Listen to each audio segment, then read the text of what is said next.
हमारे मुख्य व्याख्यान की ओर जा रहे हैं। आज का व्याख्यान, जैसे मैंने पहले कहा, बेसिक हमको समझने के लिए है। देने वाली है माननीय निवेदिता जी भिड़े, जो लाइफ वर्कर है, हम सब जानते हैं, विवेकानंद केंद्र कन्याकुमारी में। आजकल आप उपाध्यक्षा है विवेकानंद केंद्र की, और सभी जो केंद्र की जीवन व्रती रहते हैं उनके ट्रेनिंग, जो विवेकानंद केंद्र के स्कूल्स चलते हैं उनके टीचर्स के ट्रेनिंग, और बाकी सब इंस्टीट्यूट ऑफ कल्चर जो गुवाहाटी में चलता है विवेकानंद केंद्र के, उसके कोऑर्डिनेशन की आप पर जिम्मेवारी है। आपने ऑस्ट्रेलिया में स्वामी विवेकानंद सेमिनार था, इस विषय पे आपने मेलबर्न में रिप्रेजेंटेशन किया है भारत को, और international meeting of educational experts, इस विषय में भी आपका पार्टिसिपेशन था यूनेस्को की ओर से। आप बहुत सारे कमिटियों के मेंबर गवर्नमेंट लेवल पर है, कल्चरल के लेवल पर भी है। आप आजकल ICCR की प्रतिनिधि रही है, जुलाई 2020 तक आप थी। आपके नाम पे 15 पुस्तकें आपने लिखी है एक्चुअली, और अलग अलग पेपर्स भी प्रेजेंट किए हैं। मुझे तो पहली बार इस प्रकार से निवेदिता जी का परिचय सामने आया है, इसलिए कितना कहूँ क्या कहूँ ऐसा है। भारत सरकार की ओर से आपको पद्मश्री प्रदान की गई है, और 2 यूनिवर्सिटीज, एक पंजाब की है, एक SNDT वुमेन यूनिवर्सिटीज की ओर से है, आपको डिलीट दिया है, और शिक्षा भूषण इस प्रकार का आपको एक सम्मान मिला है अखिल भारतीय शैक्षिक महासंघ से। निवेदिता जी इस विषय में और अन्य कई विषयों में हमारी मार्गदर्शक रही है। मैं उनको रिक्वेस्ट करती हूँ कि आप इस विषय में आपका व्याख्यान शुरू करें। धन्यवाद। महामहिम राज्यपाल माननीय आनंदीबेन पटेल जी, वंदनीय शांतक्का जी, माननीय सीतक्का जी, माननीय गीता ताई, माननीय अंजलि ताई, आप सबका स्नेह मुझे बहुत प्राप्त हुआ है, और इसीलिए यानी आपने इतने प्रेम से मेरा इंट्रोडक्शन किया है। आज अभी जो अपना विषय है, वह विषय भारतीय विचारधारा में महिला चिंतन है, और ये पूरा हमें अपना दर्शन क्या है, यहाँ से लेकर अभी तक की चुनौतियां क्या है, ऐसा एक बहुत बड़ा परिप्रेक्ष्य लेकर हम इस विषय को देखने वाले हैं। तो साहजिक ही विषय बहुत बड़ा है, तो हम बहुत सारे बारीकियां में नहीं जाएंगे, लेकिन जो तत्व है, जो मुख्य बिंदु है, उसको लेते हुए एक एक इससे जाने का प्रयास करेंगे। तो सबसे पहले जब हम कहते हैं कि हमें किसी भी विषय का आकलन करना है, चाहे फिर वो स्त्री विमर्श हो, चाहे वो अपनी कुटुंब पद्धति हो, चाहे ग्राम व्यवस्था हो, तो किसी भी विषय का यदि हमें आकलन करना है, तो आकलन करने के पहले कि ये व्यवस्था या ये चिंतन, ये विचार कौन से दर्शन के परिप्रेक्ष्य में है, तो वो दर्शन को समझना, ये समझने से हमें उस विषय का और ठीक से आकलन होता है। तो यदि हम अपना भारतीय जीवन दर्शन देखते हैं, तो उसके कुछ महत्व के बिंदु है जो स्त्री या पुरुष दोनों के लिए समान है। तो जो पहला बिंदु है वो तो ये है कि हम इस पूरे अस्तित्व को, इस पूरे विश्व को हम एकात्म समझते हैं, देखते हैं। आज क्वांटम फिजिक्स ने भी ये सिद्ध किया है कि ऐसा है, यानी ये वास्तविक सत्य भी है, ये सिर्फ हमारा दार्शनिक सत्य नहीं है, तो ये वास्तविक वैज्ञानिक सत्य भी आज है, ये हमें समझा है। यानी एक ही अनेक रूप से प्रकटित हुआ है, या एक ही आत्मचेतना का ये सारा विविध आविष्कार है, और इसीलिए दूसरा करके कोई है नहीं, तो हम सब परस्पर जुड़े हुए, परस्पर संबंधित और परस्परावलंबी है। इसलिए जब हम कहते हैं मनुष्य, तो उस मनुष्य का ही, उसकी ही आत्मचेतना का विस्तारित स्वरूप परिवार है, उसका ही और विस्तारित स्वरूप समाज है, राष्ट्र है, सृष्टि है। तो ये पहला। दूसरा जो बिंदु है अपने दर्शन का, कि मनुष्य जो है ये, वह उसका जो स्वस्वरूप है वह ईश्वर स्वरूप है, वह आत्म स्वरूप है, और उस स्वरूप को प्राप्त करना ये मनुष्य के जीवन का अल्टीमेट ध्येय है, अंतिम लक्ष्य है। यानी शरीर मन बुद्धि इसका विकास जरूर करना है, इसकी देखभाल भी करनी है, लेकिन ये हमारे साधन है अपने आत्म स्वरूप को जानने के लिए। यानी शरीर मन बुद्धि ये उपभोग के साधन नहीं है, तो ये अपने स्व स्वरूप जानने के लिए साधन है, इसकी देखभाल वगैरह पूरी करनी है। ये दूसरा बिंदु। फिर तीसरा जो है कि मनुष्य जीवन की जो आकांक्षाएं हैं, इंग्लिश में कहना है तो all the legitimate aspirations of a man, यानी जो जो मनुष्य और उसकी जो सहज सुलभ प्रवृत्तियां हैं, उसके अनुसार उसकी जो जो इच्छाएं हैं, इन सारी इच्छाओं का वर्गीकरण हमारे ऋषि मुनियों ने 4 इसमें किया है। हम सब जानते हैं, धर्म, अर्थ, काम और मोक्ष। तो जीवन का प्रयोजन क्या है? तो ये 4 को प्राप्त करना है। इन 4 में अर्थ और काम जो है ये स्वाभाविक पुरुषार्थ है। स्वाभाविक यानी किसी को बताना नहीं पड़ता है कि अरे इसके लिए प्रयास करो। ये प्राणियों में भी है, ये मनुष्य में भी है। इसीलिए मनुष्य यदि सिर्फ अर्थ काम के पीछे दौड़ रहा है तो उसमें और पशु में कोई फर्क नहीं है। वो मनुष्य कब बनता है? कि जब अर्थ और काम धर्म आधारित प्राप्त करने का प्रयास होता है। तो इसीलिए धर्म जो है वो प्राथमिक पुरुषार्थ या प्राइमरी यानी मोस्ट इंपॉर्टेंट पुरुषार्थ, ऐसा हम कह सकते हैं। यानी मोक्ष जो है वो अंतिम लक्ष्य है। लेकिन हमारे ऋषि मुनि कहते हैं कि सर्वसाधारण हम सबको कोई आके कहेगा मुक्ति चाहिए क्या, हम कहेंगे नहीं, अभी बहुत काम बाकी है, मुक्ति वगैरह मत दीजिए। तो मुक्ति हमारे लिए बहुत दूर का लक्ष्य हो सकता है। इसलिए आपने कन्याकुमारी में देखा होगा, तिरुवल्लुवर सिर्फ 3 उंगलियां लेके खड़े हैं। वो कहते हैं सिर्फ धर्म अर्थ काम के लिए प्रयास कीजिए, लेकिन अर्थ और काम ये धर्म आधारित होने हैं। तो ये जीवन का लक्ष्य। अभी ये एकात्मता जो है उसके कारण हम कहते हैं जैसे एक ही अनेक रूप से प्रकटित हुआ है, तो जब एक अनेक रूप लेता है तो प्रत्येक रूप की अपनी विशेषता है। Means nothing is superfluous, nothing is यानी क्या कहेंगे, अनावश्यक ऐसा कुछ नहीं है। हर एक का अपना स्थान है, हर एक की अपनी भूमिका है, हर एक का अपना योगदान करना है। इस पूरी सृष्टि में हम सब अपना योगदान करने के लिए है। और इसमें आता है कि हम सब परस्पर जुड़े हुए हैं, इसीलिए हमारा जो परस्पर भाव जो है वो कंपटीशन का नहीं है, तो वह समन्वय का है, वह सहयोग का है। क्योंकि दूसरा करके कोई है ही नहीं, वो मेरा ही विस्तारित स्वरूप है। इसीलिए जो भी विषय का चिंतन भारतीय दर्शन में किया जाता है वो कभी कंपटीशन की दृष्टि से या होस्टाइल अप्रोच से नहीं किया जाता है। तो समन्वय, हार्मनी, समरसता या सहयोग, इनको लेते हुए ही वो किया जाता है। तो इसीलिए चाहे स्त्री पुरुष विषय हो, चाहे व्यक्ति समाज विषय हो, चाहे एम्प्लॉयर एम्प्लॉई विषय हो, सब इसमें जो रिलेशनशिप है वो होस्टाइल नहीं है, यानी वो विरोधी नहीं है, यानी ये एक दूसरों के विरोधी ऐसा भाव नहीं है। तो हम सारे एक ही तत्व के लिए योगदान करने वाले हैं। तो ये सारे जो बातें हैं ये पुरुष और स्त्री के लिए समान है।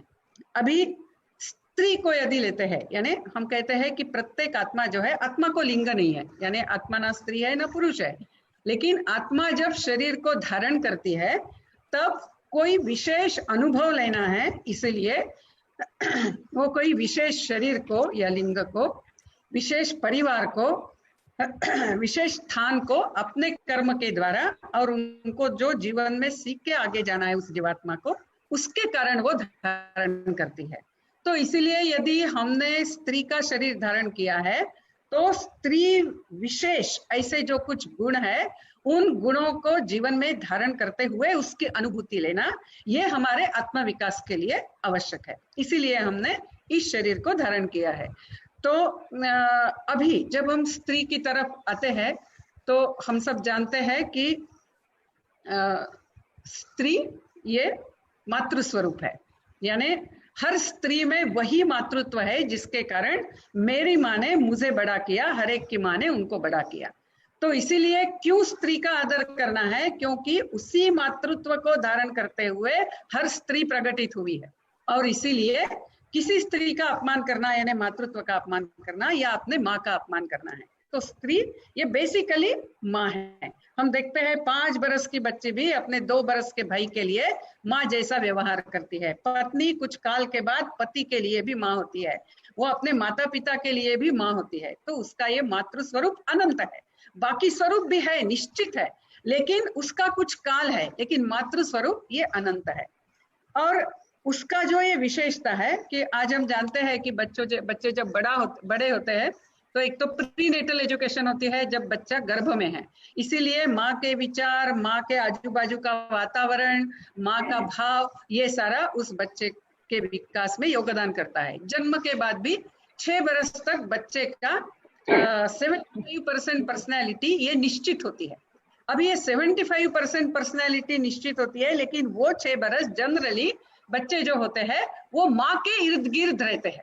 इसीलिए माँ कैसी है, माँ का विचार क्या है, इससे आने वाले मानव समाज का विकास होगा या वो पीछे जाएगा ये निश्चित होता है।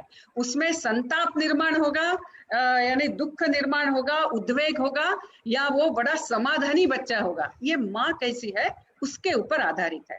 तो ये अपना जीवन दर्शन है। अभी इतने बिंदु लेते हुए हम थोड़ा विविध जो कालखंड है उसमें जाते हैं। हम बिल्कुल उसके डिटेल्स में जाएंगे नहीं क्योंकि उतना समय ही अपने पास नहीं, क्योंकि यही अपने में एक एक कालखंड अपना ये है। लेकिन सिर्फ 2 बातें हमें देखनी है कि एक यानी स्त्री को हमने कभी कम देखा नहीं, एक्चुअली उसको तो जगत जननी स्वरूपा माना गया है, यानी वो पुरुष का कोई सप्लीमेंट नहीं है या तो उसका कॉम्प्लीमेंटरी फंक्शन है, इतना ही नहीं स्त्री का विशेष फंक्शन भी है, ऐसा अपना दर्शन कहता है। अभी ये हो गया तत्व, यानी हम स्त्री को कैसा देखते हैं, ये एक। दूसरा, उस तत्व को लेते हुए इतिहास में उसका क्या स्थान रहा है, प्रत्यक्ष का क्या रहा है, ये दूसरा। तो ये 2 बातें यदि देखनी है तो हम देखते हैं कि वैदिक काल में स्त्री के बारे में ये तत्व भी सही था। तत्वतः तो हम देखते हैं कि किसी भी काल में हमने स्त्री को कम नहीं देखा, लेकिन प्रत्यक्ष भी उतना ही अच्छा था, यानी स्त्री अपने जीवन का मार्ग स्वयं निश्चित कर सकती थी। जैसा हमने देखा कि हर एक की अपनी भूमिका है, यानी हम हर एक को इस सृष्टि चलने के लिए मानव समाज और प्रगत हो, यानी आत्म विकास की तरफ जाए, उसके लिए हर एक को योगदान करना है। तो उस योगदान का मार्ग चुनने का स्वातंत्र स्त्री को होना है, पुरुष को भी होना है। तो ये स्त्री को यानी योगदान करने का मार्ग चुनने का स्वातंत्र स्त्री को वैदिक काल में पूर्ण रूप से हम देखते हैं।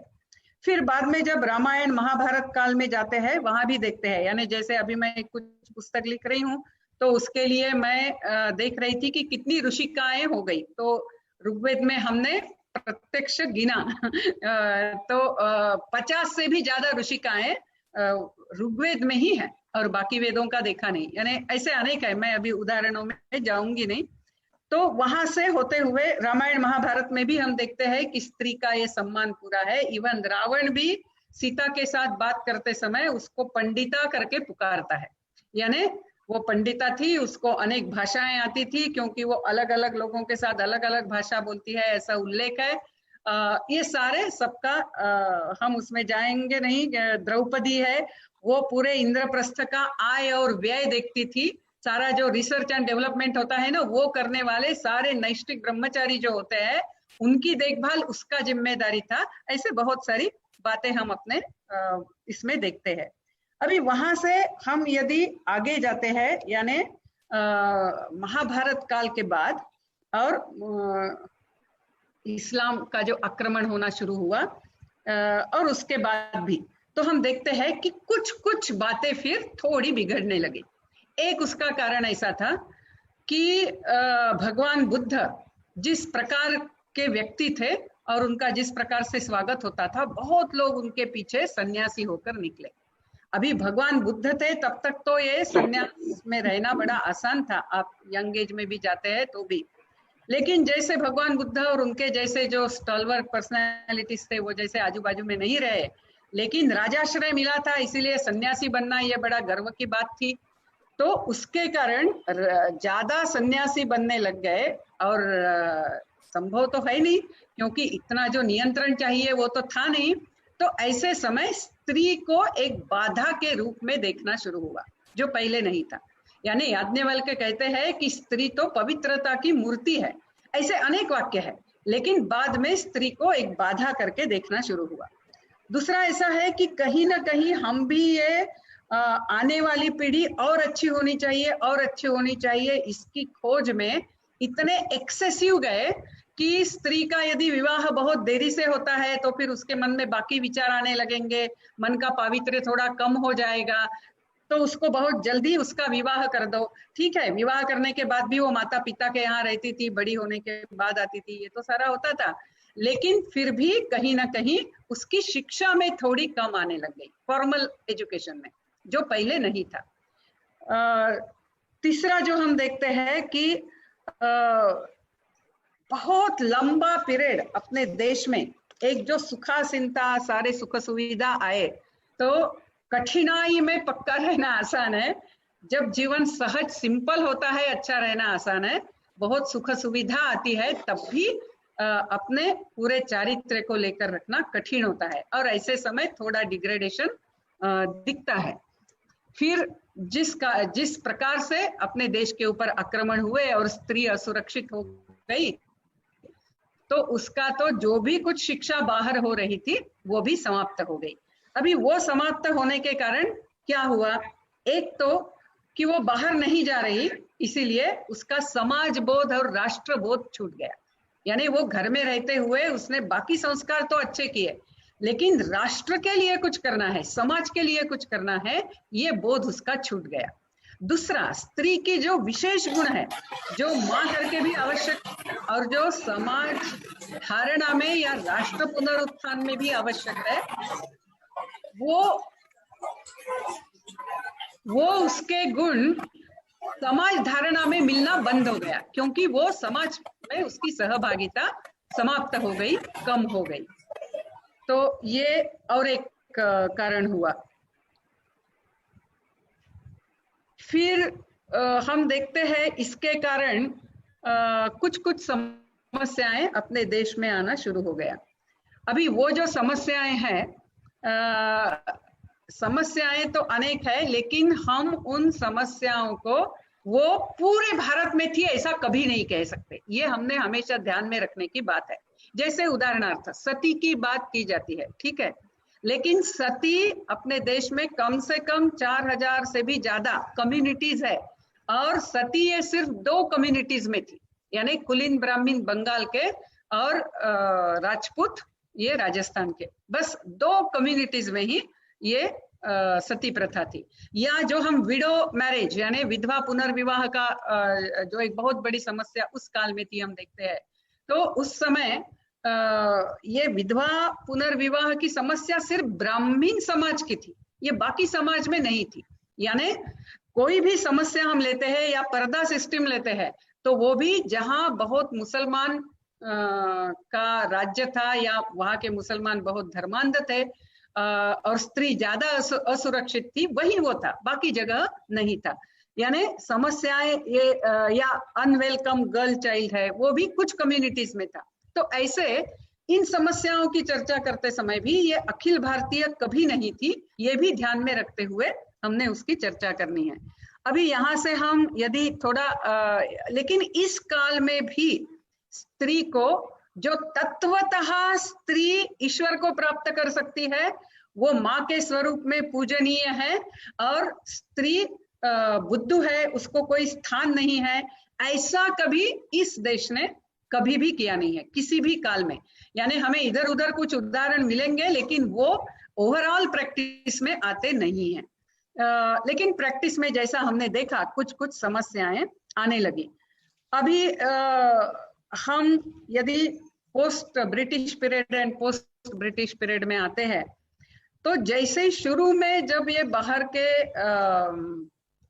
फॉरेन ट्रेवलर्स अपने देश में आने लगे, तो जैसे वो आने लगे तो उन्होंने एक्चुअली जो लिखा है भारतीय स्त्रियों के बारे में, वो बहुत ही अच्छा लिखा है। यानी यानी शायद हमारे लोगों ने इतना लिखा नहीं होगा।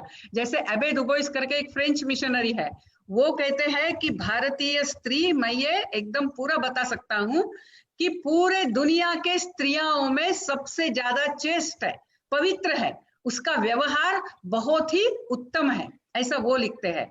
और एक है वो लिखते हैं कि भारत में स्त्री का इतना सम्मान है कि जब वो रास्ते से जाती है उसको कभी बुरी नजर या बुरे कमेंट का सामना नहीं करना पड़ता है, ऐसा वो लिखते हैं। और एक लिखते हैं कि भारत में स्त्री यदि रात में भी जाए, सारे गहने पहन के जाए, तो भी कोई उसको हाथ नहीं लगाएगा। यानी संस्कारों के कारण स्त्री की सुरक्षा जो है वो हम समाज में उस काल में भी देख सकते हैं, और उस समय वो ऐसा सारा उन्होंने लिखा है। लेकिन जैसे ही मिशनरीज का एजेंडा बदल गया और उनको अभी भारत कितना गया बीता देश है और हमें क्यों इनको कन्वर्ट करना है, ऐसा होने लगा, तो फिर अलग चित्र लोगों ने बोलना शुरू किया। अभी उसमें हम बाद में जाने वाले हैं। तो अभी ब्रिटिश पीरियड के बाद और स्वतंत्रता के बाद भी, यानी जो उसमें शुरू हुआ वो स्वतंत्रता के बाद और ज्यादा वेग से हुआ, उसमें कुछ कुछ बातें हुई। एक तो ब्रिटिश काल में अपनी शिक्षा पद्धति समाप्त हो गई, जिसमें लड़कियां भी जाती थी, गांव-गांव में जो स्कूल होते थे तो उसमें लड़कियां भी जाती थी, यानी प्राइमरी एजुकेशन सबको मिलता था, वो समाप्त हो गया। दूसरा जो था कि मिशनरी एजेंडा के कारण हमारा सारा पद्धतियों का वर्णन ही बहुत डिस्टॉर्टेड होने लग गया। तीसरा जो है कि जो पश्चिम के जो सॉल्यूशन है वो हमें लगाना शुरू हो गया। यानी जैसे पश्चिम में स्त्री को तत्वतः नीचे देखा है, यानी वो पुरुष के बराबर नहीं है, वो पुरुष की सप्लीमेंट है वगैरह, हम सब जानते हैं।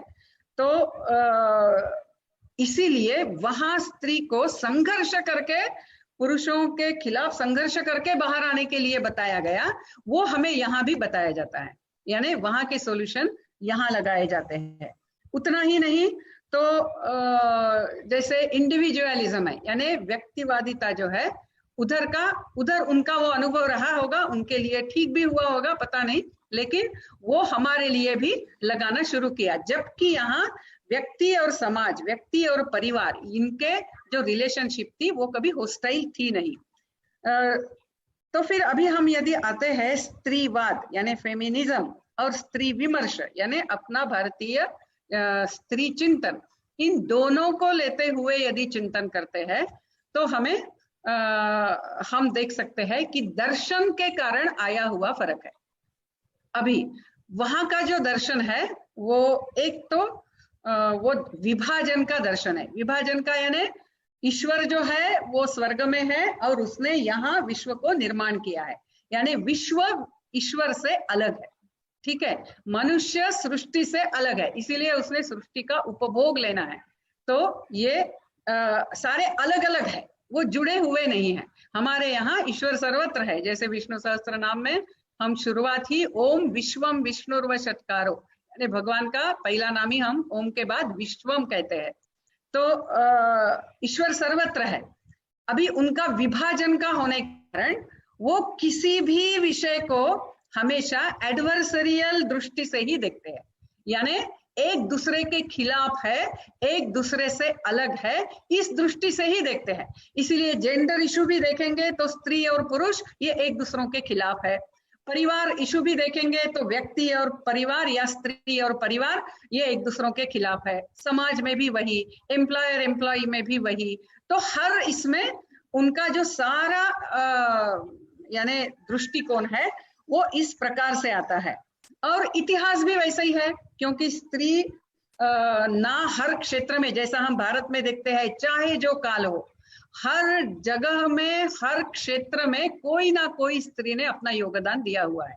ऐसा भारत का चित्र है, लेकिन ऐसा चित्र हमें पश्चिम में ज्यादा मिलता नहीं है।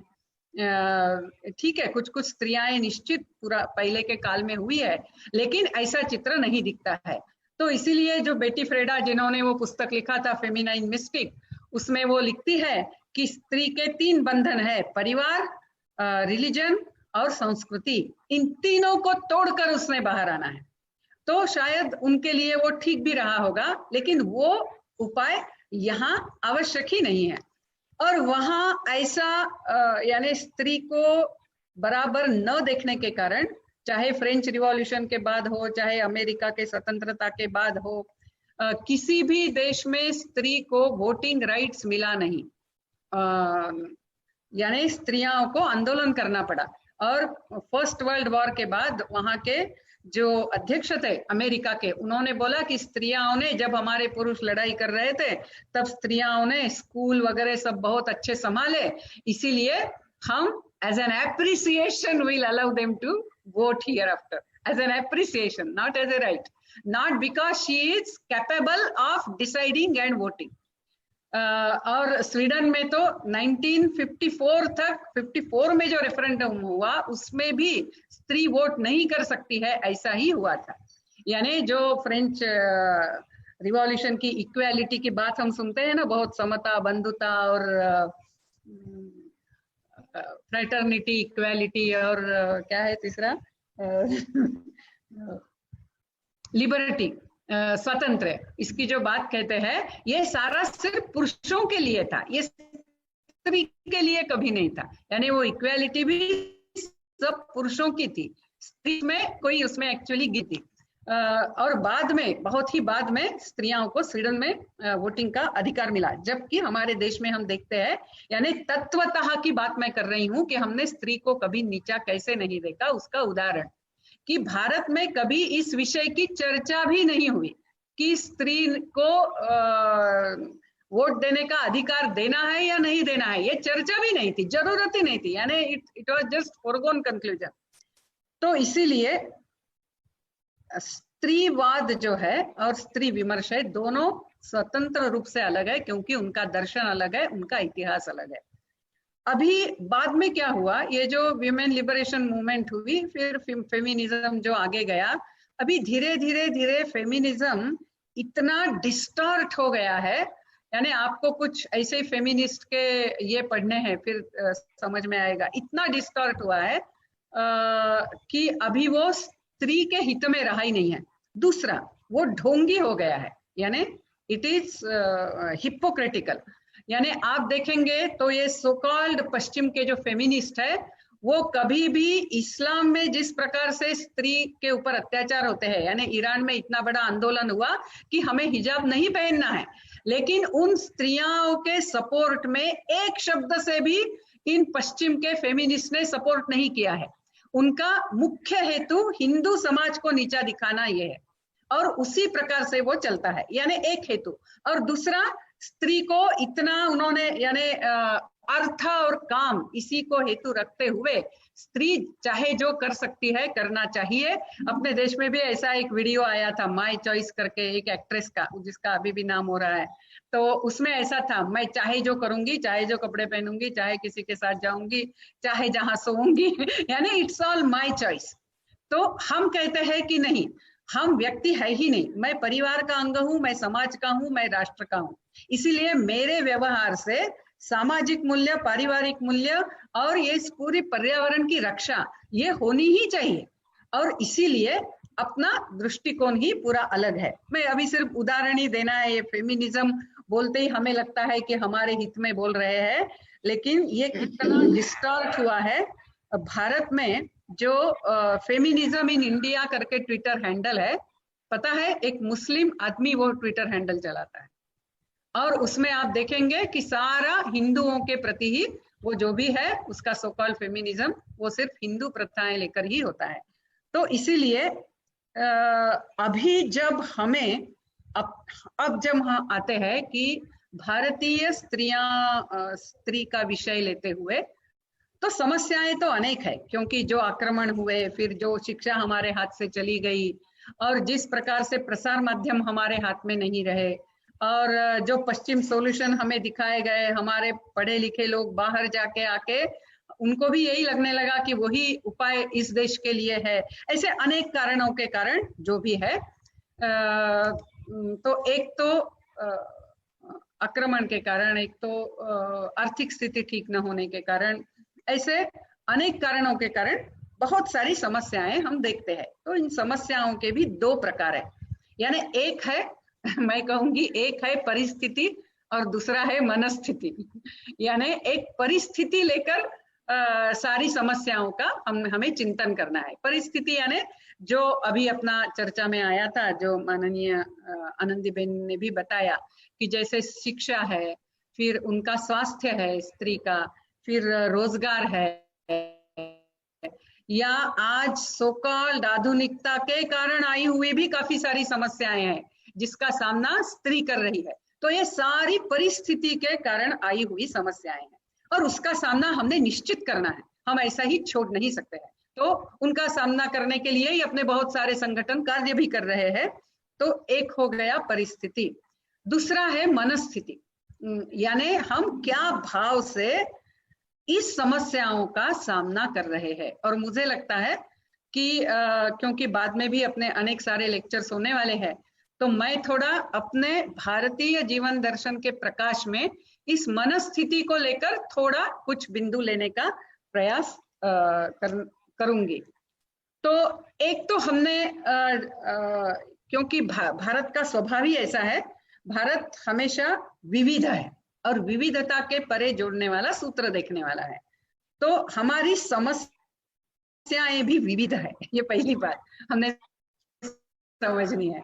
यानी जब हम स्त्री लेकर बात करते हैं तो सारे स्त्रियों की समस्या एक नहीं है। ग्रामीण स्त्री की अलग हो सकती है, पढ़ी लिखी स्त्री की अलग अलग हो सकती है, फिर जनजाति क्षेत्र की स्त्रियों की समस्या अलग हो सकती है, देश के अलग अलग भागों की समस्याएं अलग हो सकती है। इसीलिए जैसे मैं कुछ बात कर रही हूँ तो मैं सारे स्त्रियों के लिए कर रही हूँ, ऐसा सोच के हमने मैं एक उदाहरण देती हूँ। मेरे एक परिचय की स्त्री है, बहुत अच्छे संबंध है, मैं उसको बहुत अच्छी तरह से जानती हूँ। तो एक दिन वो बहुत जोर जोर से बात कर रही थी कि स्त्री को दबाते हैं, ऐसा है वैसा है, स्त्री को स्वातंत्र चाहिए। फिर मैंने कहा देखो ये बाकी का सब छोड़ दो, तुम मुझे ये बताओ कि तुम्हें बचपन से बड़ा होने तक तुम्हारे घर में, फिर तुम्हारे विवाह के बाद तुम्हारे पति, तुम्हारे इन-लॉज, ये सारे इनमें ऐसा कभी ऐसा हुआ है क्या कि तुम्हें दबाया गया? वो बोली नहीं मुझे नहीं हुआ, लेकिन बाकी लोगों को होता है। मैंने कहा अच्छा ठीक है, मुझे ये बताओ तुम्हारी जो जो पहचान की स्त्रियां हैं उनके ऊपर ऐसा कुछ हुआ है क्या? तो वो बोली नहीं, वैसे तो मेरे जो सहेलियां वगैरह है वो भी अच्छे घर की है और ऐसा नहीं है, लेकिन ऐसी कोई स्त्रियां हैं। मैंने कहा फिर तुम बोलते समय तुम सारे सब स्त्रियों के लिए बोल रही, ऐसे आविर्भाव में क्यों बोल रही? यानी हम समस्या को अननेसेसरीली जनरलाइज करके कॉम्प्लिकेट करते हैं, तो ऐसा हम न करें। दूसरा जो है कि जो समस्या है महिला की, ये महिला की समस्या नहीं है, ये पूरे समाज की समस्या है, क्योंकि हमारा समाज ही एकात्म है। इसीलिए महिलाओं को लेकर, उनकी समस्या लेकर भाषण देना, इससे समस्या दूर नहीं होने वाली है। पूरे समाज को ही साथ लेते हुए, समाज को संवेदनशील बनाते हुए, समाज का स्त्री के प्रति का भाव में यदि कुछ गड़बड़ाई है उसको ठीक करते हुए, व्यवहार में गड़बड़ाई है उसको ठीक करते हुए ही हमें ये कार्य करना होगा। यानी हमारा जो कार्य क्षेत्र है, चाहे हम महिला है, चाहे हम महिलाओं में काम करना चाहती है, लेकिन हमारा कार्य क्षेत्र सिर्फ महिला नहीं है, हमारा कार्य क्षेत्र पूरा समाज है। ये दूसरी बात। फिर तीसरा जो है कि हमें दर्शन पर आधारित व्यवस्थाओं को खड़ा करना है। आज हम सब संक्रमण काल से जा रहे हैं, इसीलिए हमारी व्यवस्थाएं टूट रही है, हमारी बहुत सारी व्यवस्थाएं बदल रही है। जैसे हमारी परिवार की व्यवस्था बदल रही है और वो बदलेगी ही। हम ऐसा बोल नहीं सकते अरे वो जो हमारा क्या कहते हैं जॉइंट परिवार होता था वो होना चाहिए। आज हम अलग अलग जगह काम करने जाते हैं, वो संभव नहीं है, हमारी व्यवस्थाएं बदलने वाली है। लेकिन वो जो बदलाव आ रहा है वो दर्शन आधारित बदलाव हो, इसके ऊपर हमारा जोर होना है। अभी इसके लिए मैं 2 उदाहरण लूंगी। तो जैसा एक है वो है गृह कार्य का यानी आज यदि हमें बाहर कार्य करने वाली पत्नी चाहिए या स्त्री बाहर काम कर रही है, उसने करना भी चाहिए, उसकी इच्छा भी है, और यानी परिवार का निर्णय है, सबका मिलकर निर्णय है, तो हम पहली व्यवस्था लगा नहीं सकते हैं कि स्त्री ने पूरा घर का भी देखना है और बाहर की नौकरी भी करनी है। ये एकात्म भाव नहीं है, क्योंकि यदि सच में थोड़ी संवेदनशीलता आत्मीयता पति में है, घर के जो पुरुष है उनमें है, तो वो देखेंगे कि माँ की कितनी खींचतानी हो रही है और वो माँ को या पत्नी को मदद करेंगे। यानी धीरे धीरे हमारी ये व्यवस्था बदलनी होगी, लेकिन ये अधिकार मांगते हुए नहीं होगी। यानी स्त्री अपना अधिकार मांगेगी, मैं आपकी पत्नी हूं और ये आपने करना है, ये मैं करूंगी, और बहुत अधिकार में जाते हुए हम ये व्यवस्था बदलने का प्रयास करेंगे तो शायद व्यवस्था बदल जाएगी, लेकिन वो परिवार एक साथ रहेगा भी नहीं, टूट भी जाएगा, और स्त्री का जो सम्मान है वो सम्मान चला जाता है। whenever you demand your rights, you know you lose the respect. For example, I am not telling only as a woman. For example, मैं विवेकानंद केंद्र की उपाध्यक्षा हूँ। अभी मैं उपाध्यक्षा करके कोई अधिकारों का डिमांड या राइट्स का डिमांड करने लग जाऊंगी, I may get it because I am vice president, but I will lose the respect. यानी जो भी हमें प्राप्त करना है वो परस्पर जो आदर है और परस्पर जो भाव है, जो आत्मीयता है, वो न खोते हुए, फिर चाहे थोड़ा समय लगेगा तो भी चलेगा, लेकिन हमें वो वैसा करना है। दूसरा है आर्थिक स्वातंत्र्य। हम चाहे ना चाहे आज स्त्री को आर्थिक स्वातंत्र्य की आवश्यकता है। अभी ये आर्थिक स्वातंत्र्य चाहिए तो फिर उसने नौकरी ही करनी चाहिए ऐसा जरूरी नहीं है। हम अपनी व्यवस्थाएं बदल ऐसी कर सकते हैं कि जिससे स्त्री को आर्थिक स्वातंत्र्य भी मिलेगा, चाहे वो नौकरी नहीं भी कर रही होगी। मैं जैसे एक उदाहरण, क्योंकि वो मेरे लिए बहुत रिवीलिंग उदाहरण रहा, इसीलिए मैं आपसे शेयर करूंगी। एक बार मुझे बहुत यानी एक शहर में बहुत बड़े मेट्रो में बहुत जल्दी की फ्लाइट पकड़नी थी और हमारा केंद्र बहुत दूर था, तो उन्होंने किसी के पहचान से एक बहुत धनी घर में मेरी व्यवस्था की, क्योंकि उनके घर में ड्राइवर था, गाड़ी थी, और थोड़ा एयरपोर्ट में वो सवेरे यानी 3:30 बजे मुझे ड्रॉप करना था, वो कर सकते थे। तो मैं उनके घर गई ही रात में 10 बजे। जाने के बाद वो जो जिस यानी मैं ससुर कहूंगी, वो जो ससुर जिनके पहचान से मैं उनके घर रहने गई, उन्होंने मुझे बोला कि मेरे बेटे की अभी शादी हुई है और मेरी बहू जो है उसके साथ आप बात करें, ऐसा मैं चाहता हूँ। मैंने कहा क्यों? तो बोले वो MBA फर्स्ट क्लास फर्स्ट है और वो नौकरी करना चाहती है, लेकिन हमारे घर की परंपरा ऐसी नहीं है, हमारे घर में बहुत धन है, इसीलिए आप उनको बताइए। मैंने कहा मैं किसी को कुछ नहीं बताऊंगी, लेकिन मैं जरूर उसके साथ बात करूंगी और आप भी वहां रहिए। फिर दोनों बैठे और मैंने बोला कि मैं आपसे कुछ प्रश्न पूछने वाली हूँ, लेकिन आप मुझे जवाब मत दीजिए, आप मन में जवाब दीजिए, आप बाद में चर्चा कीजिए। तो मैंने बोला कि यदि आप कह रही है कि आपको नौकरी चाहिए, तो आपको नौकरी करने की इच्छा है, क्योंकि आप, वो कारण ये दे रही थी कि मेरे ज्ञान का उपयोग होना है। तो आप सच में खुद को पूछिए कि आप आपके ज्ञान का उपयोग करने के लिए बोल रही या आपको आपके पैसे हाथ में चाहिए इसलिए बोल रही। फिर यदि आपको आपके पैसे हाथ में चाहिए इसलिए बोल रही, तो मैंने ससुर की तरफ देखते हुए बोला, तो हम इतना धनी होने के बावजूद भी हमारी आर्थिक व्यवस्था ठीक नहीं है। यदि बहू को पैसे मांगने मिलते हैं, कोई कहेगा कि हम ना तो नहीं कहेंगे, वो जिसके लिए भी मांगेंगी, फिर भी पढ़ी लिखी स्त्री को पैसे मांगने की ही शर्म आएगी। तो इसीलिए आपको ऐसी व्यवस्था करनी पड़ेगी कि उसको मांगना ही ना पड़े। और आप यदि कह रही कि आपको आपका ज्ञान का उपयोग करना है, तो आप बिना नौकरी किए भी कर सकती है। ऐसी बहुत गरीब बच्चियां हैं जिनको वो बड़े बड़े ट्यूशन के लिए, MBA के लिए नहीं जा सकती है। आप ऐसा फ्री ट्यूशन क्लास खोलिए, यानी आपके ज्ञान का भी उपयोग हो रहा है, आप समाज के लिए भी कुछ कर रही है, लेकिन आप नौकरी नहीं कर रही है, तो आप घर की परंपरा का भी रक्षण कर रही है। ऐसा कहते हुए मैं तो चली गई।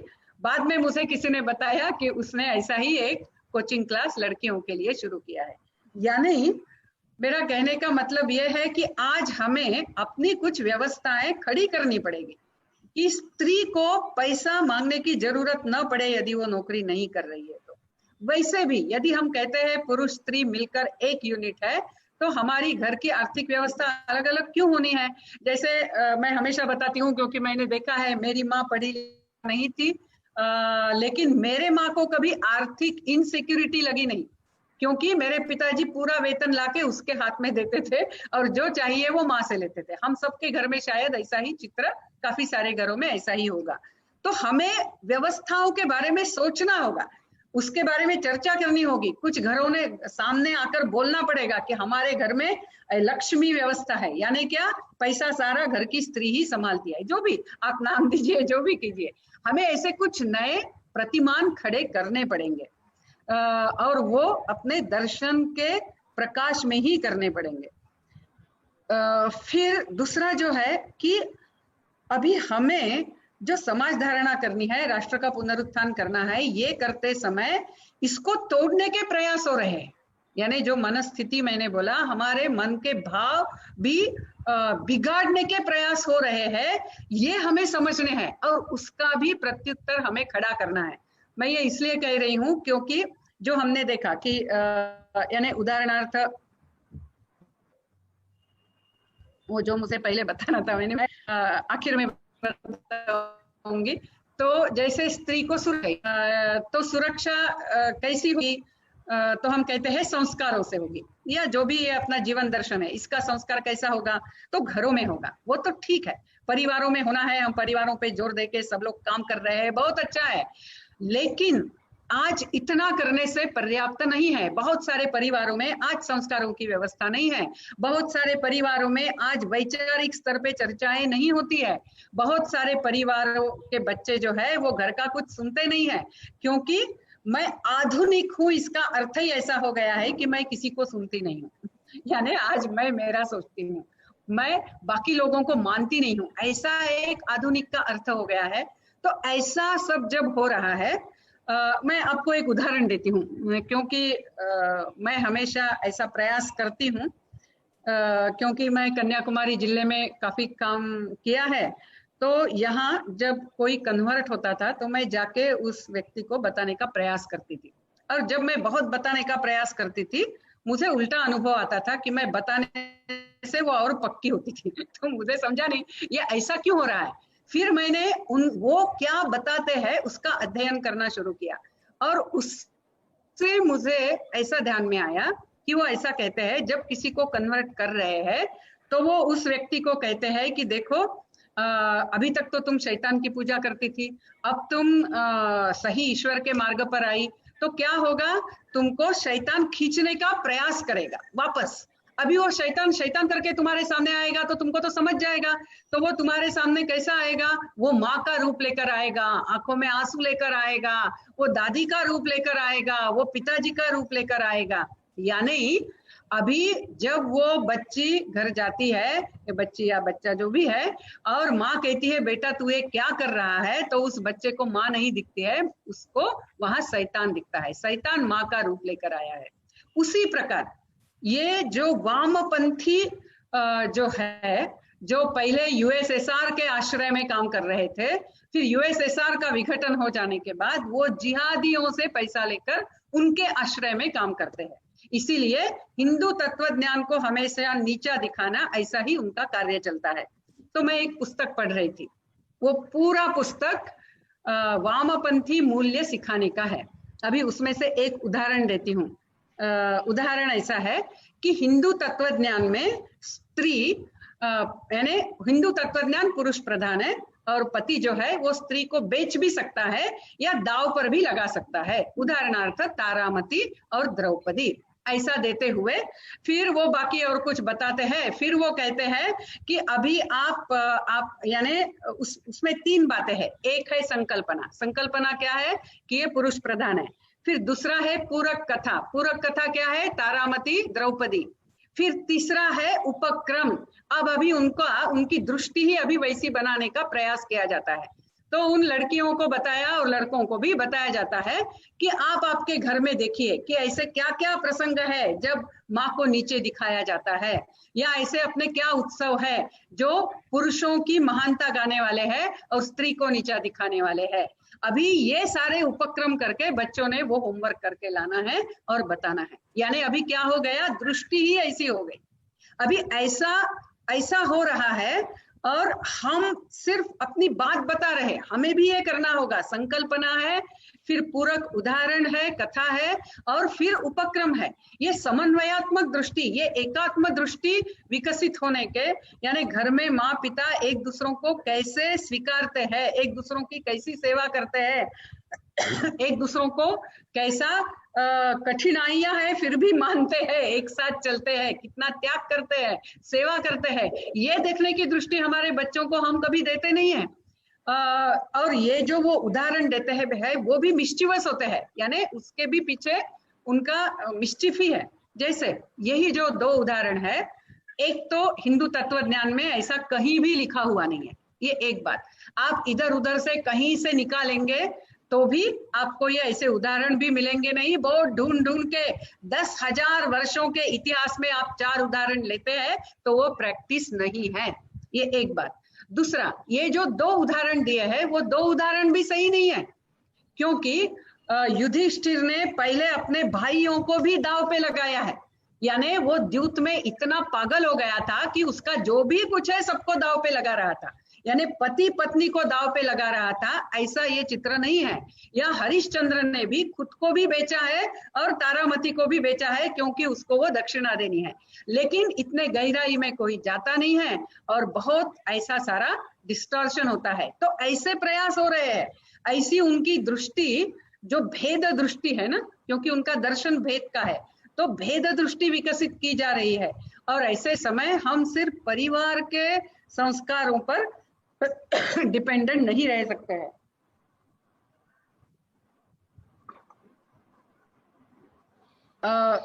दूसरा ऐसा है कि बहुत बार उन्होंने ऐसी मेथड्स विकसित की है कि हम न जानते हुए भी उनके जैसा काम करते हैं। मैं इसका फिर से उदाहरण दूंगी कि जब VKIC में हम बहुत सारे सेमिनार्स ले रहे थे, एक एक कम्युनिटी का अध्ययन कर रहे थे, तो उसमें जब मैरिज सिस्टम पे पेपर आता था, हमेशा उसमें कि स्त्री का अनैतिक व्यवहार होता है तो उसको क्या पनिशमेंट वो कम्युनिटी देती है, और फिर क्या बाल विवाह होता है, क्या विधवा विवाह कर सकती है क्या, सारे ऐसे ही पेपर आते थे। मैंने कहा ये ऐसा क्यों आ रहा है? विवाह के पेपर में ऐसा क्यों नहीं आता है कि विवाह के पीछे का तत्वज्ञान क्या है, स्त्री और पुरुष ने कैसे परिवार को संभालना है, इसके लिए उनको बताने वाले अपने ट्रेडिशनल सॉन्ग्स उस कम्युनिटी में है क्या, ऐसा कुछ पेपर में क्यों नहीं आता है? फिर मैंने देखा कि जो पेपर लिखना है उसके जो एंथ्रोपोलॉजिकल स्टैंडर्ड पेपर है उसके सारे प्रश्न ऐसे ही है।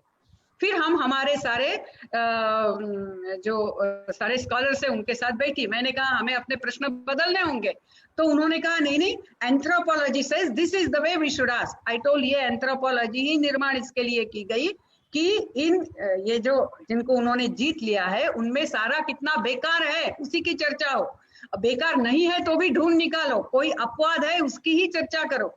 ऐसा है तो हम इसको नहीं करेंगे, हमें अपने कम्युनिटी का अपने दृष्टि से अध्ययन करना है।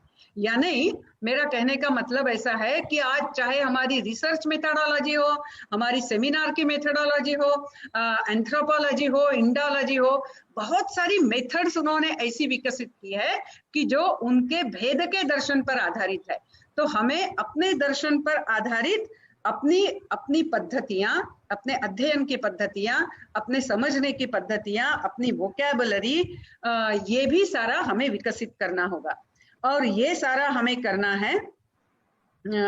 और एक जो बात है, ये समस्याओं का सामना करते समय हमने अपनी यानी महिलाओं ने अपनी विशेषता नहीं खोनी है और अपने परिवार नहीं टूटने हैं। जो भी हमें करना है इन दो को भी हमने प्रधानता देते हुए अपना सारा इन समस्याओं का सामना करना है। तो फिर हम यानी स्त्रियों के लिए कार्य करने के लिए मुख्य हमारा लक्ष्य क्या होगा? तो जैसे मैंने 6 बिंदु निकाले हैं। एक है कि स्त्रियों की सहभागिता निर्णय प्रक्रिया से लेकर एग्जीक्यूशन सब में स्त्रियों की सहभागिता, चाहे परिवार संवर्धन में हो, समाज धारणा में हो, राष्ट्र पुनरुत्थान में हो, स्त्रियों की सहभागिता बढ़नी है, इसके लिए कार्य करना है। दूसरा, हर स्त्री को यानी अपने समाज में, अपने परिवारों में स्त्री को योगदान का स्वातंत्र मिलना है। यानी जैसे कोई गृहिणी करके काम कर सकती है, कोई गृहिणी भी है नौकरी भी करेगी, कोई सिर्फ करियर करेगी, कोई मेरे जैसी केंद्र की जीवन वृत्ति होके पूरा समय इसी के लिए देते हुए काम करेगी, चाहे जो मार्ग हो, लेकिन हम समाज के लिए अपना मार्ग चुन सके ऐसा स्वातंत्र्य और उसका सम्मान हो। तीसरा, कि स्त्री को सही शिक्षा मिले। बहुत अभी शिक्षा की चर्चा हो रही है, अपना समय भी हो रहा है इसलिए मैं ज्यादा इसमें जाऊंगी नहीं, लेकिन बहुत बार हमें लगता है, यानी हम सब जो स्त्रियां अभी यहाँ है, कि हमें लगता है कि शिक्षा से स्त्री का विकास होता है, क्योंकि हम सबको अपने घरों में संस्कारों का अधिष्ठान था, इसीलिए शिक्षा का हमने सही उपयोग किया। लेकिन बहुत सारे ग्रामीण क्षेत्रों में, जनजाति क्षेत्र में उनका अनुभव ऐसा है, उनकी लड़कियां शिक्षा प्राप्त करती है तो वो बिगड़ जाती है, वो किसी का सुनती नहीं है। या हम लव जिहाद के भी उदाहरण देखते हैं। यानी सिर्फ शिक्षा ये सॉल्यूशन, उपाय नहीं है। शिक्षा का आधार संस्कार है या सही शिक्षा होनी है।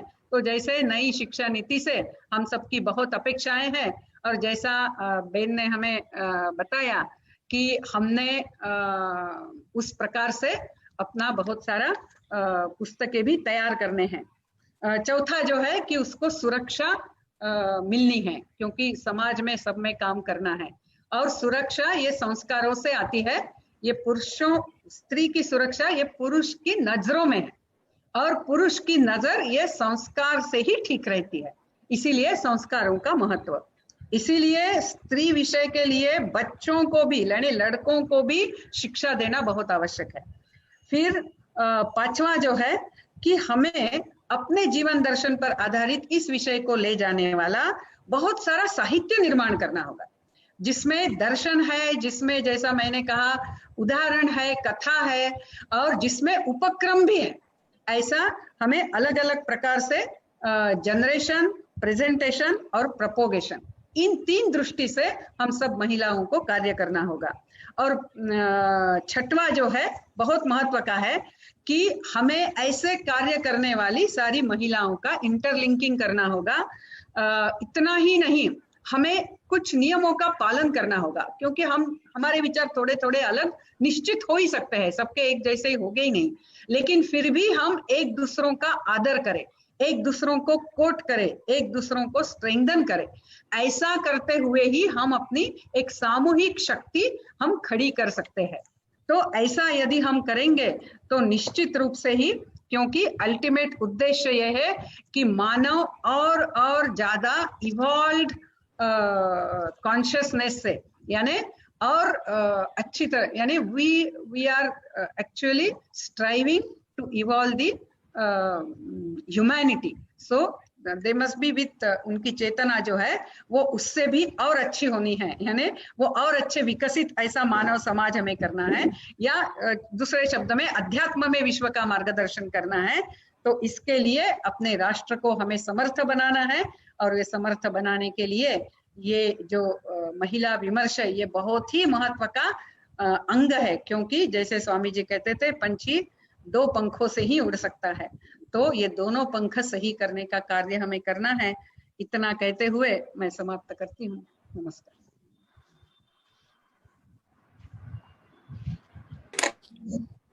धन्यवाद निवेदिता जी। अभी आगे का संचालन प्रश्नोत्तर का है, वो ममता जी करेगी। ममता जी। धन्यवाद अंजलि दीदी।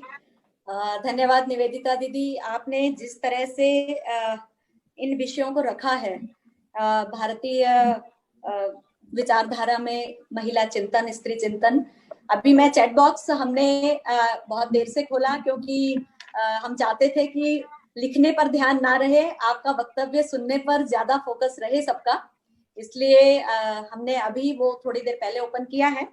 बहुत ज्यादा बातें तो उसमें वही आई हैं कि आपने बहुत सुंदर उद्बोधन दिया है, प्रेरक है, और सबको लग रहा है कि ऐसे विषय की हमें निरंतर आवश्यकता है। कुछ प्रश्न आए हैं, जिसमें से एक तो वो अंत में आप कहेंगे तो अच्छा रहेगा। कुछ लोगों ने वामपंथी पुस्तकों का जो आपने उल्लेख किया है उसके बारे में भी पूछा है, ऐसी कौन सी पुस्तकें हैं, और वैसे भी विभिन्न पुस्तकें ऐसी कौन सी हैं जो महिलाओं को अध्ययन करना चाहिए, जिसके माध्यम से उन्हें इस विमर्श को आगे ले जाने में सहायता मिले। तो ऐसे हम आप बता भी सकते हैं, और बाद में हम उसकी एक सूची सबको भेज देंगे जो आप हमें देंगे। तो अगर तुरंत कहना है तो आप 2-4 पुस्तकों के नाम एक बार कह सकते हैं। बहुत कठिन है ये बताना, क्योंकि क्या है ना, जिस प्रकार से आज हमें यह विषय चाहिए उस प्रकार से लिखे हुए डायरेक्ट पुस्तक हमें नहीं मिलेंगे। यानी हमें बहुत सारे पुस्तकों से अध्ययन करते हुए ही ये लेना है। जैसा मैंने जो एबे डुबोइस वगैरह इनको जो कोट किया, वो अरसी मुजुमदार ने जो 12 वॉल्यूम निकाले हैं भारतीय इतिहास के ऊपर, भारतीय विद्या भवन का प्रकाशन है, उसमें है। जो मैंने जिसका उल्लेख किया वो जिज्ञासा करके एक पुस्तक है, और ये यानी जो मैंने तारामती और द्रौपदी का उदाहरण देते हुए किया ना, कि वो कैसे यानी संकल्पना, फिर कथा प्रसंग, यानी उदाहरण, और फिर उपक्रम, जिससे उनकी दृष्टि बदलनी, ये जो है ये एक जिज्ञासा करके पुस्तक है, और अरविंद वैद्य करके है, उन्होंने लिखा हुआ, उसमें अलग अलग चैप्टर्स है, ये अरविंद वैद्य के चैप्टर से लिया हुआ बिंदु है। और हम ऐसे बहुत यानी उनके पुस्तकों में ऐसा देख सकते हैं।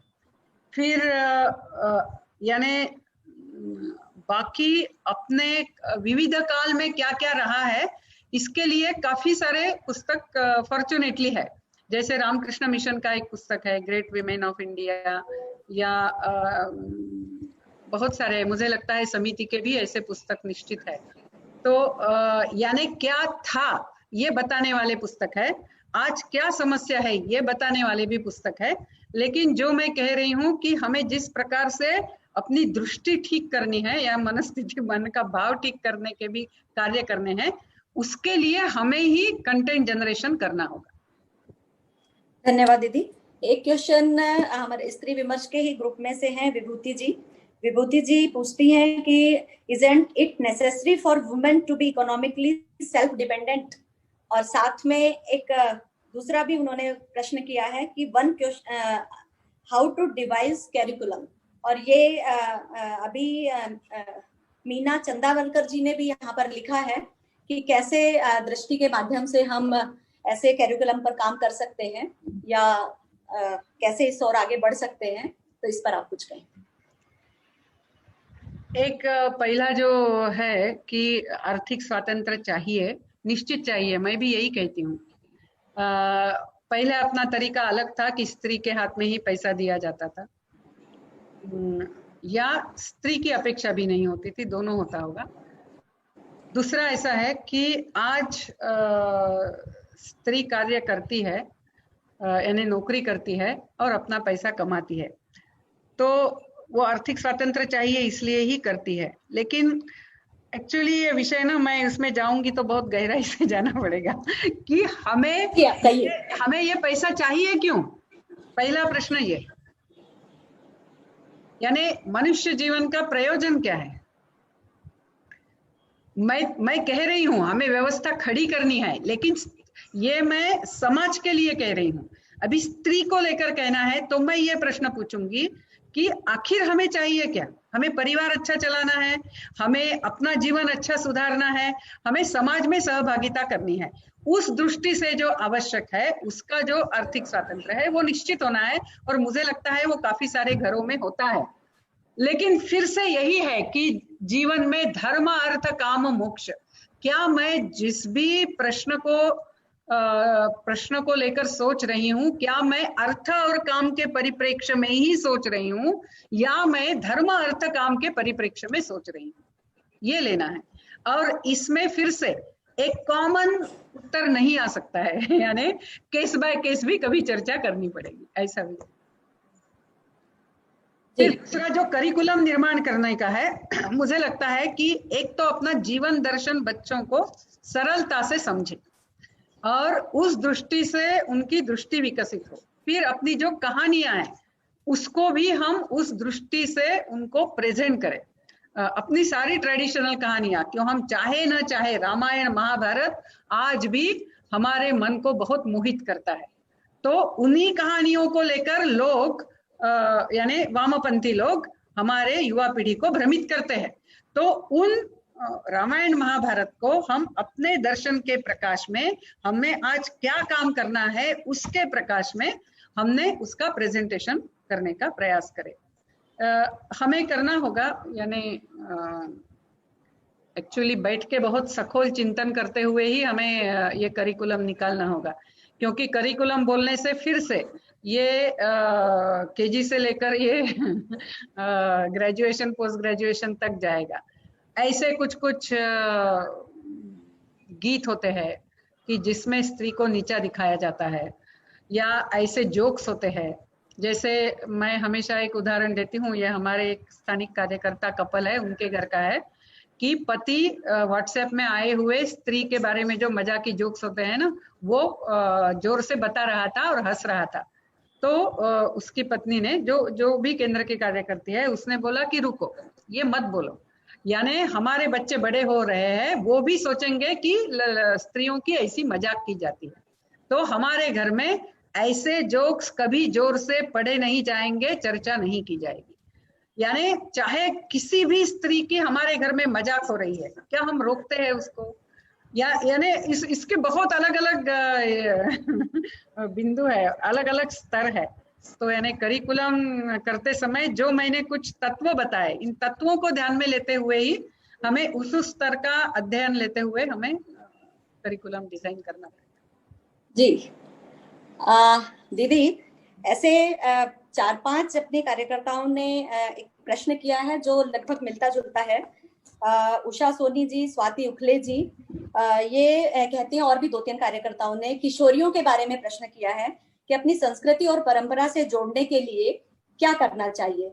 दूसरी समाधान भी साथ में देती है कि या प्रश्न भी खड़ा करती है कि अपने धर्म ग्रंथों का ठीक प्रकार से अध्ययन उनको करवाया जा सके, क्या ये परंपरा दोबारा से प्रारंभ हो सकती है क्या।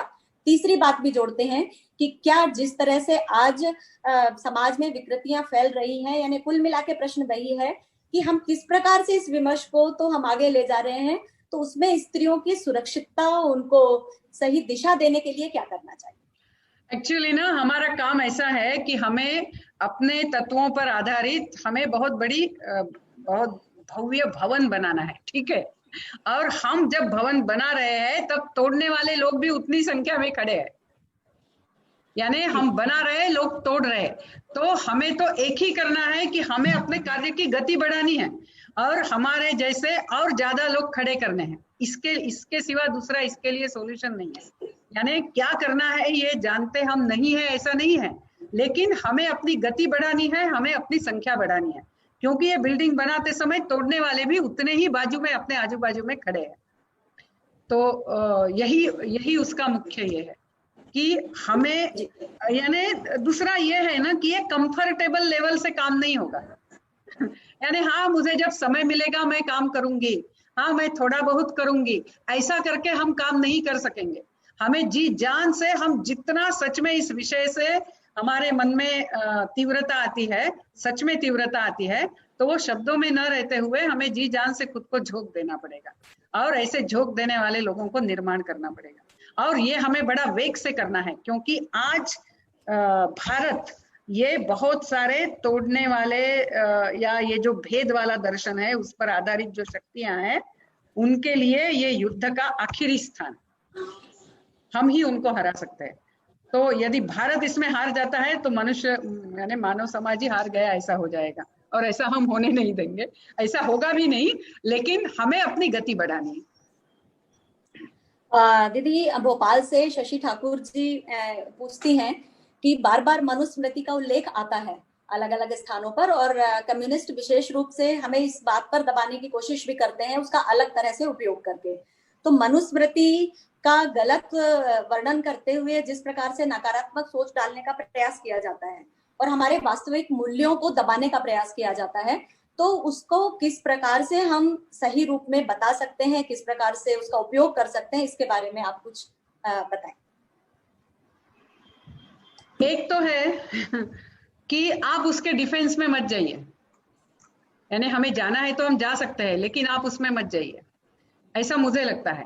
आपने ये प्रश्न पूछना है कि आप मुझे ऐसे 10 लोग निकाल के दीजिए अपने समाज में जो मनुस्मृति को पालन करते हैं। है क्या कोई कि जो मनुस्मृति को पालन करता है? कोई नहीं है। तो हम क्यों इसकी चर्चा में जाते हैं? जी बस और फिर भी यदि कोई वाद में जाता है तो फिर हमने कहना है कि यदि आप ये करना चाहते हैं तो आप सारे ही संस्कृतियों में क्या क्या ऐसे मनुस्मृति जैसे ग्रंथ है थोड़ी चर्चा कीजिए ना। और हमें ये पता होना है, जैसे उदाहरणार्थ अरिस्टोटल कहता था कि स्त्री की बुद्धि कम होती है। ये अरिस्टोटल, हाँ, यानी मैं क्रिश्चियनिटी के पहले की बात कर रही हूँ। उसका दिमाग छोटा होता है, मस्तिष्क छोटा होता है, इसलिए उसकी बुद्धि कम है। फिर दूसरा जो यानी बाइबल में लिखा है कि ईव को आदम के रिप से निर्माण किया गया, इसीलिए उसका प्रयोजन सिर्फ पुरुष को आनंद देना इतना ही है, यानी she is just a supplement. आप इसको लेकर बात कीजिए। आप 18वीं सदी का जो फ्रेंच ये था फिलोसोफर था, एजुकेशनिस्ट था, रूसो करके, उस रूसो नेचुरलिज्म की बात करता था। उसने एक बहुत बड़ा पुस्तक लिखा एमिल की शिक्षा के ऊपर, यानी एक लड़के को कैसी शिक्षा देनी है। लेकिन किसी ने प्रश्न पूछा तो लड़की का क्या? वो बोले लड़की को क्या शिक्षा देनी है? खाना कैसे पकाना है, नृत्य कैसे करना है, गीत कैसे गाना है, बस उसको ये सिखाओ। अच्छा चाहिए तो मैं ये एमिल पुस्तक में पीछे एक अपेंडिक्स डाल देता हूँ स्त्री शिक्षा के। वो 18वीं सदी की बात है, आप उसकी बात कीजिए। ये प्रश्न मैंने मेरे एक प्रोफेसर को बोला था जब उन्होंने मनुस्मृति की बात शुरू की, तो उन्होंने मुझे बोला नहीं नहीं वो तो 18वीं सदी का था। मैंने कहा सर फिर मनु तो और बहुत पहले का था, आप उसको अभी क्यों ला रहे?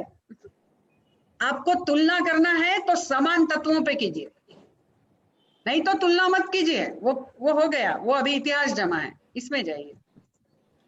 जी दीदी, एडवोकेट भूमिका पूछती हैं कि आपने शब्दकोश की बात की थी कि शब्दकोश का हमें अपना निर्माण करना चाहिए।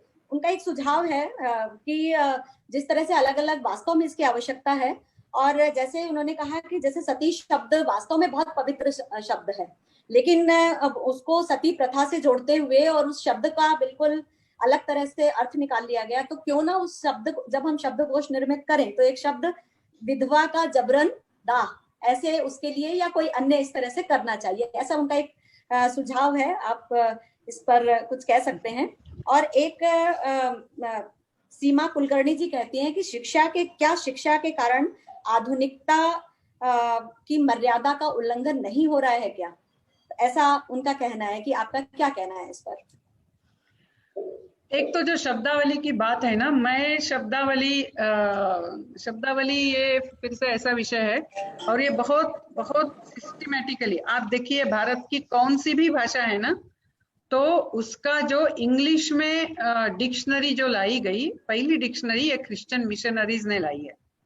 और जब उन्होंने वो लाई, उन्होंने जानबूझ के कुछ शब्दों के डिस्टॉर्टेड अर्थ दिए हैं। जैसे तमिल में हिंदू शब्द का अर्थ चोर दिया है, चोर, आप कल्पना कर सकते हैं। फिर बाइबल का अर्थ वेद दिया है, और हिंदू कौन है? अज्ञानी है। और क्रिश्चियन कौन है? जिनके पास वेद है, वो, क्योंकि बाइबल वेद है। यानी ऐसे मिस्चिफ बहुत हुई है। तो शब्दकोश लिखने की बात तो मैंने अभी मेरे इसमें नहीं की थी, लेकिन वो भी करना पड़े तो वो भी हम करेंगे वो तो बात ठीक है। लेकिन मैंने जो बात की कि बोलते बोलते आज हमारे शब्द उनका दर्शन दिखाने वाले होते हैं। यानी जैसे उदाहरणार्थ जो हम सब बहुत सारा जानते हैं, कोई किसी की मृत्यु हो गई तो हम कहते हैं रेस्ट इन पीस, RIP। अभी ये अपना दर्शन नहीं है, मैं उदाहरण दे रही हूँ। यानी हमने कैसा आत्मसात कर दिया है उनका दर्शन। हम रेस्ट इन पीस कहते हैं, हमारा रेस्ट इन पीस है ही नहीं, हमारा तो आत्मा की सदगति होती है, वो और आगे आगे जाता है। तो रेस्ट इन पीस की बात तो क्रिश्चियनिटी में आती है कि जब जीसस वापस आएगा तब तक आप आराम से पड़े रहिए जमीन के अंदर, और जब जीसस आएगा तब आप ऊपर उठेंगे और जीसस के साथ जाएंगे, इसीलिए रेस्ट इन पीस आता है। लेकिन हम बहुत सरलता से उसका उपयोग कर देते हैं। ऐसे अनेक शब्द हैं कभी कभी इंटरप्रिटेशन हम करते हैं, वो भी उनके दर्शन को लेकर कर देते हैं, ऐसे अनेक उदाहरण। जैसे अभी किसी ने कहा कि कैरियर शब्द, इसकी भी भारतीय संस्कृति के आधार पर व्याख्या होनी चाहिए कि वास्तव में भारतीय स्त्री का कैरियर क्या है या भारतीय मनुष्य का क्या है। जी, फ्रैंक मोरेल्स करके एक है, बाद में उन्होंने हिंदू धर्म स्वीकार किया, तो उनका एक आर्टिकल है वर्ड एज वेपन्स। तो वो ये कहते हैं कि ये पश्चिमी संस्कृति का बहुत तरीका है कि वो ऐसे शब्दों को फॉर्मुलेट करते हैं और उसको ही शस्त्र करके उपयोग करते हैं दूसरों को खत्म करने के लिए, और हम उसके बहुत बार शिकार हो जाते हैं। जी, प्रोफेसर बुद्धिमती जी हैं, वो कहती हैं कि मनः, क्या वर्तमान परिस्थिति में मनः स्थिति पर परिस्थिति हावी नहीं हो गई है क्या, और हम स्त्रियां उसके लिए क्या कर सकती हैं? मनस्थिति पे परिस्थिति हावी हुई है या परिस्थिति पे मनस्थिति हावी हुई है? मुझे लगता है दोनों ही हुआ है, यानी हमारी मनस्थिति भी ठीक नहीं है ऐसा मैं कहना चाह रही थी, और हमारी परिस्थिति भी ठीक नहीं है। हमें ये दोनों ठीक करना है, यानी अपने दर्शन के आधार पे पहले हमारा दृष्टिकोण, हमारे मन का भाव, हमारी शब्दावली, हमारा यानी पद्धतियां निर्माण करने का तरीका, संक्रमण काल में जो व्यवस्थाएं टूट रही है तो भी जिस धैर्य से हमें आगे जाना है, क्योंकि नई व्यवस्था खड़ी करते समय यानी स्त्री मैं आगे जाना चाहती हूँ, परिवार पीछे छूट जाएगा, टूट ही जाएगा, तो हमारे आगे का भी कोई मतलब नहीं रहेगा, यानी ऐसा हमें नहीं होना है। तो इसके लिए अपने मनस्थिति का भी हमें ख्याल करना है। तो परिस्थिति मनस्थिति दोनों एक दूसरों पे हावी। मेरा तो कहना है कि परिस्थिति को तो हम ठीक कर देंगे, क्योंकि आज भारत जिस प्रकार से ऊपर उठ रहा है, धीरे धीरे संपन्न भी होगा। अभी आप कोरोना के कारण हुई समस्या छोड़ दीजिए, लेकिन ये जो हो रहा है परिस्थिति तो ठीक हो जाएगी, लेकिन मनस्थिति ठीक नहीं रहती है तो हम भारत नहीं रहेगा, ऐसा नहीं होना है। तो परिस्थिति को लेकर काम नहीं करना है ऐसा मैं बिल्कुल नहीं कह रही हूँ, वो भी उतना ही महत्व का है। तो बहुत सारे और भी सुझाव और प्रश्न हैं दीदी।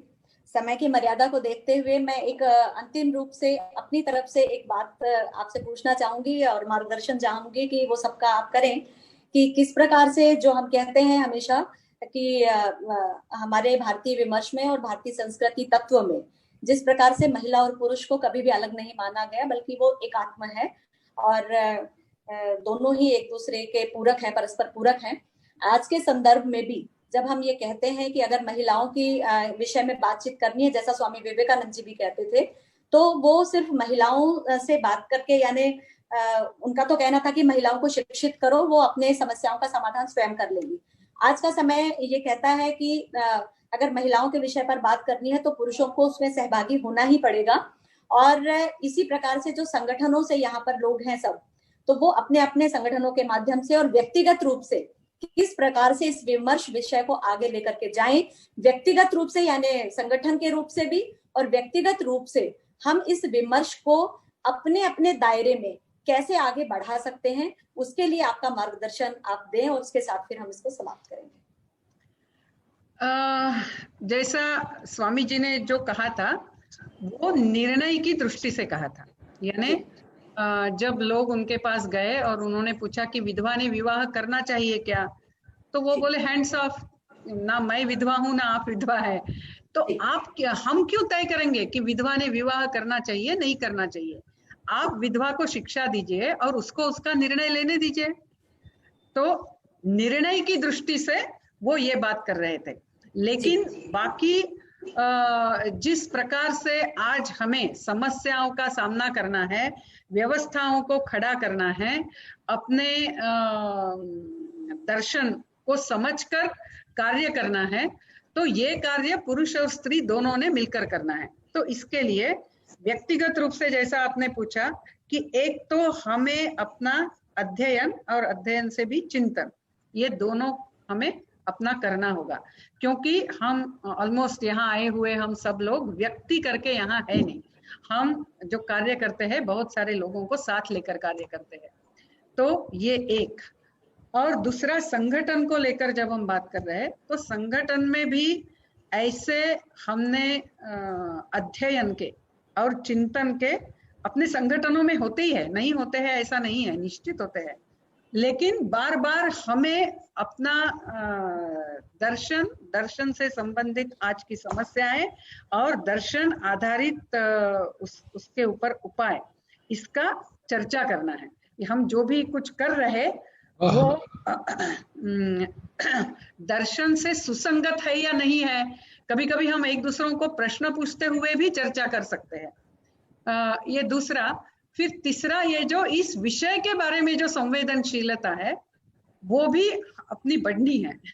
यानी इसके लिए महिला समन्वय और दृष्टि बहुत अच्छा कार्य कर ही रहे हैं। एक्चुअली जो मैंने आया था कि हम इंटरलिंकिंग करें, एक दूसरों को स्ट्रेंथन करे, कोट करे, प्रमोट करे, तो यही काम समन्वय दृष्टि भी यह कार्य कर रही है। हर संगठन में भी हमें ये करना होगा। धन्यवाद दीदी। एक्चुअली अपना मार्ग बहुत लंबा है। जी जी जी जी जी कहीं आप कुछ और कह रहे तो। मार्ग बहुत लंबा है और हमारा लक्ष्य भी बहुत ऊंचा है, इसीलिए छोटे मोटे ऐसे उपाय से हमें सब साध्य होगा ऐसा नहीं है। जैसे उदाहरणार्थ एवरेस्ट जाना है तो चलो आज एवरेस्ट जाएंगे करके हम निकल नहीं सकते हैं, हमें बेस कैंप पे जाना होता है, एक्लेमेटाइजेशन करना होता है, सब कुछ करना होता है। तो इसीलिए अपना लक्ष्य ऊंचा है, इसलिए उतने ही धैर्य से और सबको साथ लेकर हम जाएंगे, ये हिम्मत से हमें आगे जाना है। यानी there are no shortcut answers और शॉर्टकट रूट्स, शॉर्टकट्स और मैजिक वैंड्स। ये एक बार हमने समझ लिया तो फिर हम धैर्य से काम करके आगे जाएंगे।